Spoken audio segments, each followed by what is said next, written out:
Quand on cherche à développer une activité ou même à lancer un projet, il y a un outil qu'il faut absolument connaître, l'analyse PESTEL. Alors oui, l'acronyme peut paraître un peu technique, mais il faut vraiment le voir comme une boussole. Une boussole pour s'orienter dans un monde qui, on le sait tous, change à une vitesse folle. Au programme aujourd'hui, on va voir pourquoi cet outil est si important. Ensuite, on va plonger dans chacune des 6 forces qu'il compose. Après ça, on passera de la liste à la stratégie, avec des exemples très concrets. Et pour finir, on verra comment le PESTEL s'intègre dans une vision plus large. Allez, c'est parti. Alors, première étape. Pourquoi le PESTEL est bien plus qu'un simple exercice théorique? Imaginez que votre entreprise, c'est un bateau. Pour arriver à bon port, ce n'est pas suffisant d'avoir un super équipage. Non. Il faut aussi comprendre les courants, le vent, la météo. Eh bien, le PESTEL, c'est exactement ça. C'est votre météo stratégique. La vraie question, elle est là. Beaucoup trop d'entreprises naviguent un peu à vue. Elles réagissent aux tempêtes une fois qu'elles sont en plein dedans. L'idée du PESTEL, c'est d'être un radar. C'est de voir la vague arriver de très loin pour avoir le temps de s'y préparer. Et mieux encore, pour apprendre à la surfer. Concrètement, PESTEL, c'est un acronyme qui sert de pense-bête, de checklist. Ça nous force à lever la tête du guidon et à scanner tout ce qui se passe autour de nous à 360 degrés. Le but du jeu, c'est simple, repérer les vents favorables, ce qu'on appelle les opportunités, mais aussi et surtout les récifs cachés, c'est-à-dire les mélasses. Et attention, l'erreur à ne surtout pas faire, c'est de voir ces forces comme des silos indépendants. En réalité, tout est lié. Une nouvelle loi sur l'écologie, ça c'est politique. Mais ça va créer un nouveau marché, donc c'est économique. Et ça va aussi changer les habitudes des consommateurs, ce qui est socio-culturel. Le PESTEL, ça aide justement à avoir cet effet domino.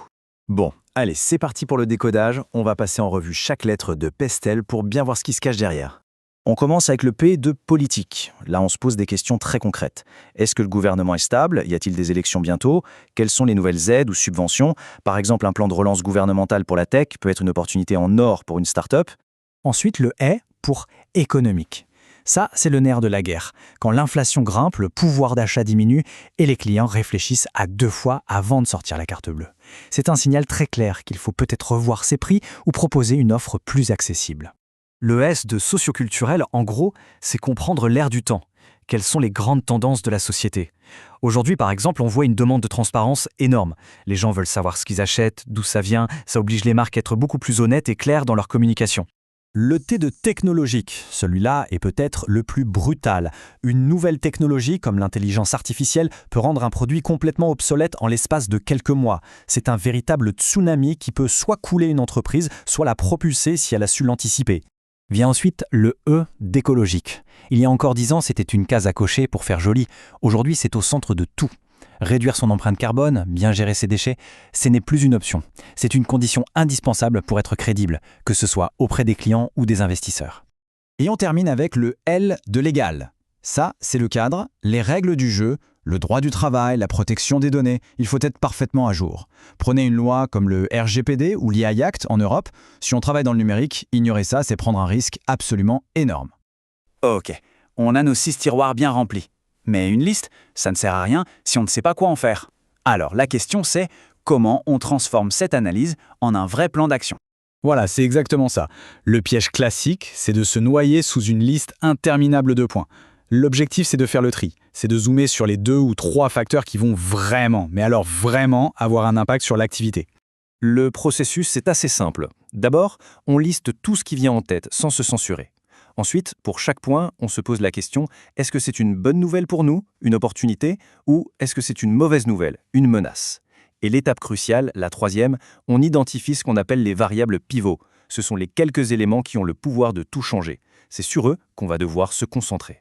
Regardez cet exemple, pour une agence web, on voit bien que les vrais dangers pour elle, ce sont les technologies qui évoluent à toute vitesse et les nouvelles lois qui apparaissent. Voilà ces variables pivots. Plutôt que de s'éparpiller, l'agence doit mettre le paquet sur 2 choses, former ses équipes en permanence et avoir un expert qui surveille la législation. C'est ça, une stratégie qui découle directement de l'analyse. Maintenant, passons aux choses sérieuses. Comment les géants du marché utilisent le PESTEL et comment cet outil s'adapte aux grands défis d'aujourd'hui? Pour un groupe comme LVMH, le PESTEL n'est pas un exercice ponctuel, c'est un outil du quotidien. Une guerre commerciale éclate, c'est le facteur politique, et hop, ils accélèrent leur développement sur d'autres marchés. Les jeunes clients demandent plus de transparence, c'est le facteur social, et ils repensent toute leur communication. C'est une adaptation constante. Le plus intéressant, c'est de voir que face à une même réalité, deux entreprises peuvent faire des choix totalement opposés. Prenez l'automobile et la transition écologique. Tesla a tout misé sur l'électrique en mode tout ou rien. Toyota, à l'inverse, joue la carte de la prudence avec l'hybride en attendant de voir. Qui a raison ? L'avenir le dira. Ça prouve que le pestel ne donne pas la réponse, mais il aide à poser les bonnes questions pour définir sa propre stratégie. Et attention, pestel n'est pas un outil figé.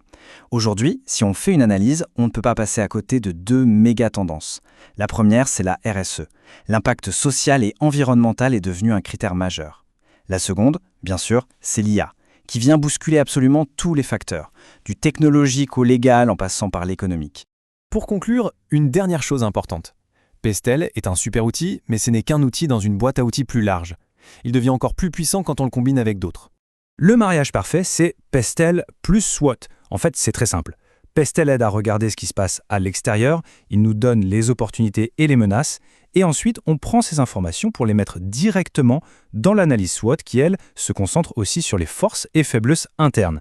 Pestel, c'est le télescope, SWOT, c'est le miroir, il faut les deux pour avoir une vision complète. Voilà le vrai pouvoir du pestel. Le but, ce n'est pas de prédire l'avenir, c'est d'être mieux préparé que les autres. La question que cet outil pose, au fond, est simple. Quelle est la prochaine grande vague qui arrive et que l'on sera le seul à savoir surfer ? C'est en répondant à cette question qu'on crée un avantage décisif.